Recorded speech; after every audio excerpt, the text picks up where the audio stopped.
Kocham Polskę. Kocham Polskę.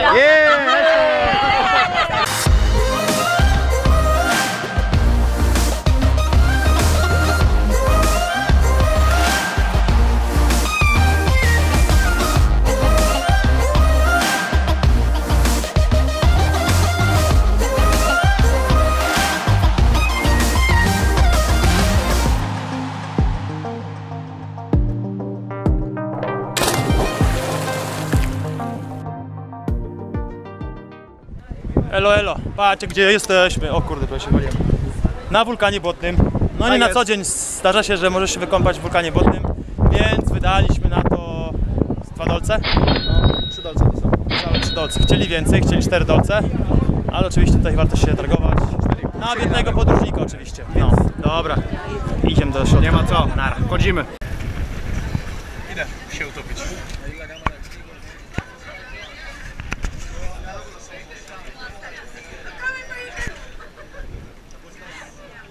I pan cię zabiera.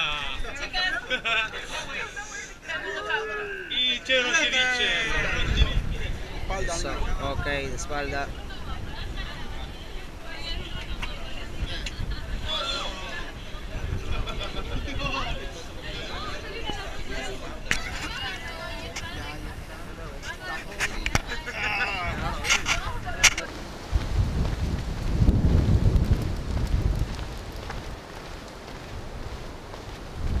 No, kąpiel w błotku zaliczona. Powiem wam, że jest to bardzo ciekawe doświadczenie, nawet ze względu na to, że ciężko jest tam stanąć tak, o, na wprost. Taka wyporność jest tego błota, że od razu nogi do góry daje i tak naprawdę najwygodniejsza pozycja to pozycja tak jakbyś się siedziało na krześle. I autentycznie wyporność jest taka, że odtąd do góry jest się ponad błotem. Ciekawe jest też to, że jest taki jakby stan nieważkości tam, że można się położyć na brzuchu, na plecach, na boku. Ciężko jest się poruszać też. Zawsze trzeba się kogoś złapać, przeciągnąć. Ale bardzo fajne takie spa. Zwłaszcza dla podróżnika. No nic, teraz wracamy do drogi głównie, będziemy łapać dalej.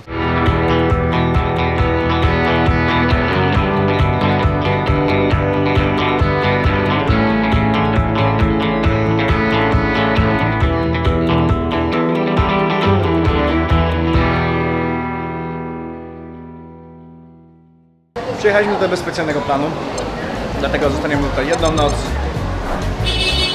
a następnie idziemy w góry. Góry idziemy zwiedzać, niestety park narodowy tutaj jest zamknięty, a w międzyczasie podziwiajcie Santa Martę.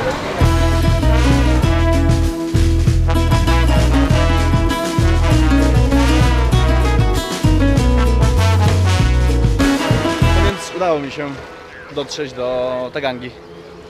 A Taganga jest to mała wioska rybacka, troszeczkę na północ od Santa Marty, pół godziny autobusem, bo piechotką niestety to jest dobre 6 km przez góry, dlatego w taki piękny, słoneczny dzień, gdzie słońce naprawdę mocno grzeje, podarowałem sobie taki spacer.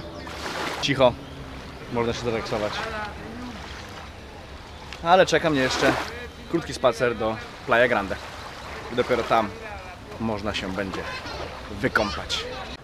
Schodeczki z opon, żeby się wygodnie wychodziło do góry. Mały hike, ale kurde ciepło, wam powiem. Bardzo ciepło. Zresztą teraz to mi to nie robi, bo zaraz skakuję do tej wody dla ochłody. Jest i ona, Playa Grande. Co prawda widzę, że tam dość sporo osób jest, ale będę się udawał na te mniejsze plaże tam. I tam kameralnie można sobie będzie posiedzieć.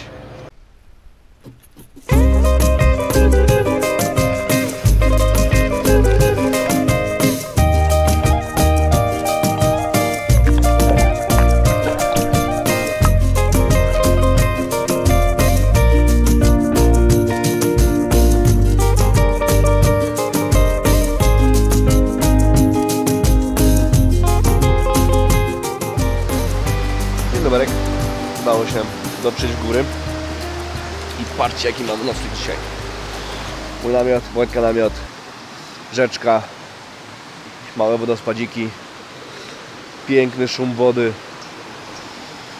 i No, w zasadzie można powiedzieć, że dżungli.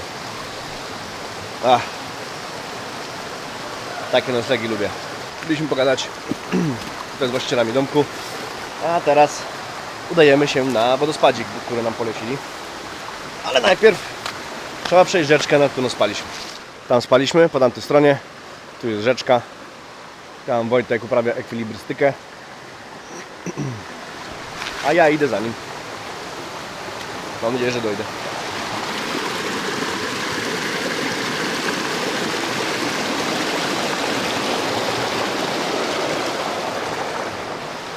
Dało się. Lecimy dalej. Więc nie będzie dane nam zobaczyć wodospadu z bliska, bo jest wejście płatne. 4000 chcą po prostu za wejście. Więc niech się bujają. Sorry. Będziemy musieli iść na ciszy widokiem stąd. Z daleka. Nie udało się wejść do głównego wodospadu, ale idziemy na inny. Takie profesjonalne wejście tu jest.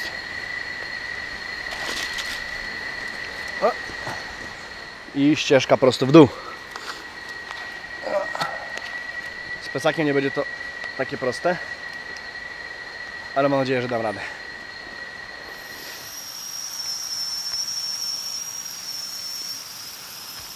I wodospad. Tak to wygląda.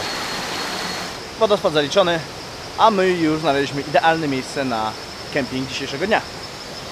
Tu jest Wojtek, tu jest takie coś a la tipi. Nasz podręczny wieszaczek teraz. Idealne na sandały, powieszenie. Tu jest mój namiocik, a tu jest znana już Wam wcześniej rzeka, ale w innym miejscu z innym wodospadem. Oddaloni jesteśmy od ludzi, dlatego godzina 15, już się rozwaliliśmy z namiotami. Turyści, kurde! I będziemy się chillować i bawić i grillować. Bawić się... Z grillowaniem nie wiem, bo nie mamy za bardzo co grillować.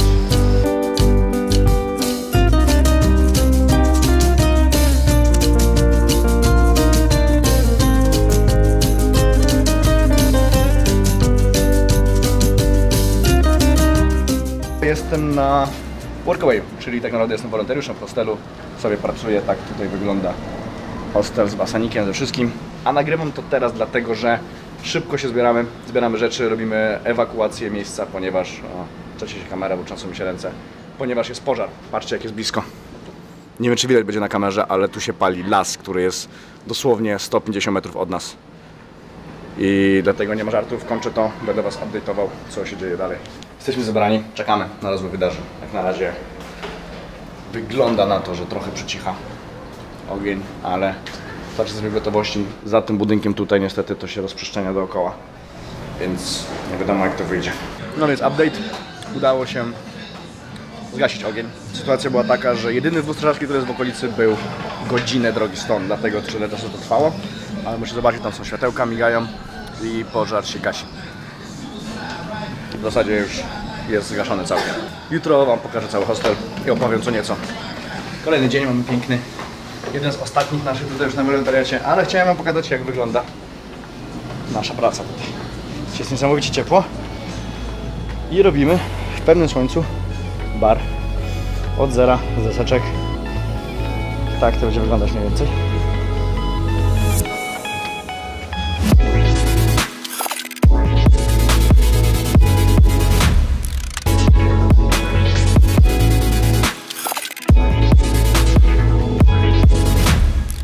Tak, proszę Państwa, wygląda praca nad dachem, bo bar już prawie skończony. Patrzcie, pełno półeczek od środka. Porządna, stabilna konstrukcja. Znowu jesteśmy w drodze. Po prawie ponad 2 tygodniach, w zasadzie ponad 2 tygodniach i taka sytuacja, że łapiemy z 2 dróg naraz. Na 2 można łapać, na 2 ręce. Tego Tak. jeszcze nie było. Na prawo i na lewo, proszę bardzo. I kto się zatrzyma, ten wygrywa. Także czekamy na stopa i lecimy dalej. Pozdro!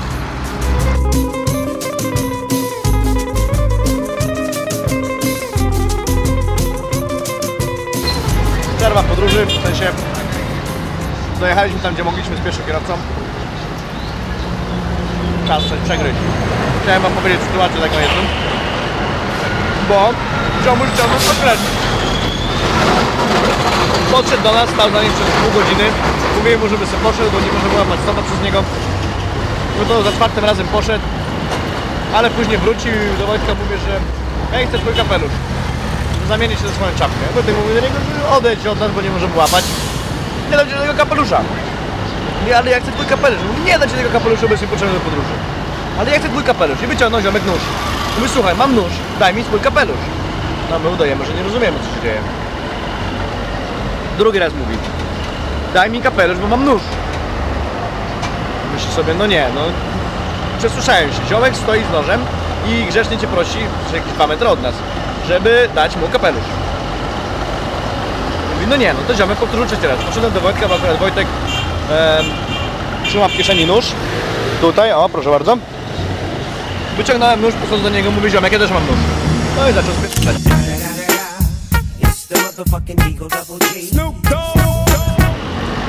No. I dosłownie 3 minuty później zatrzymał się samochód, którym dojechaliśmy tu, gdzie jesteśmy. Dzień doberek.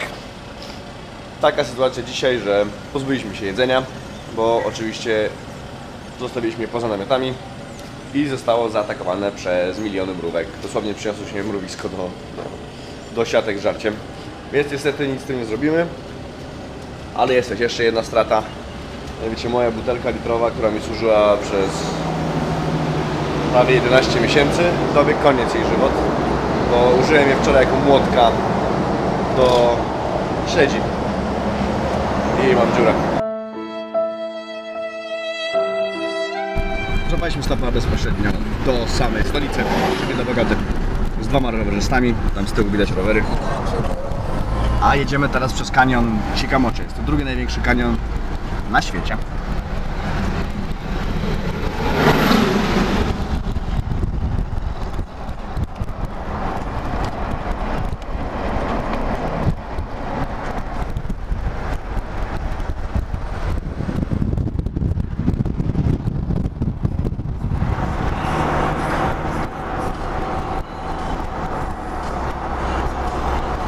Nie wiem dokładnie, jakiej głębokości jest ten kanion Chicamocha, ale na pewno nie jest tak głęboki jak Wielki Kanion, w którym byłem.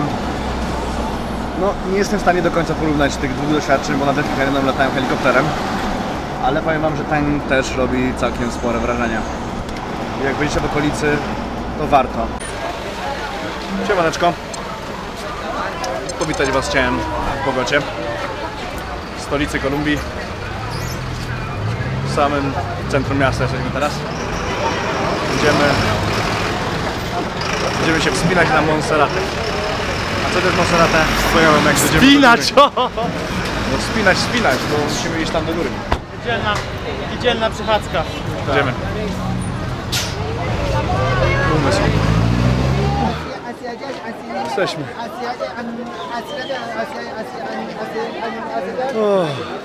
Okazało się, że to nie jest 2300 metrów różnicy wysokości, a taka jest odległość do przejścia. To jest znak 3200 metrów. Patrzcie, jaki widok na miasto. Jaka Bogota jest ogromna. Jest tylko o 100 km² większa od miasta Meksyk. I Bogota ma na 2013 rok są dane 7,6 miliona mieszkańców. Całe miasto. Dużo. Ale tłumy niesamowite.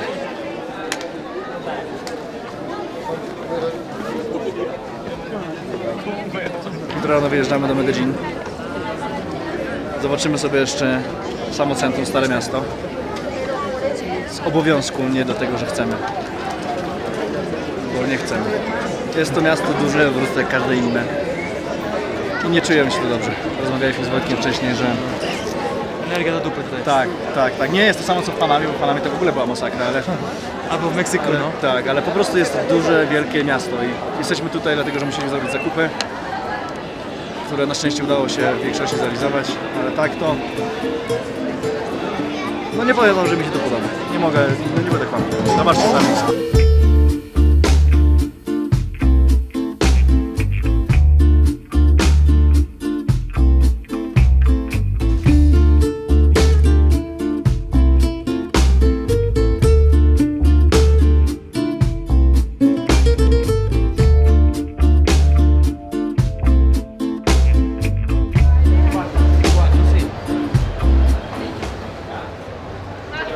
kupujemy mrówki. Czy jedliście kiedyś w życiu mrówki Smażone. smażone? Takie duże skubańce? No, patrzcie, w porównaniu do mojego palca. Jak? To ty? Jak jakieś stare, sparciałe drewno smakuje. Nie? Qué horrible. Qué horrible. Powiem wam, że takie sobie. No.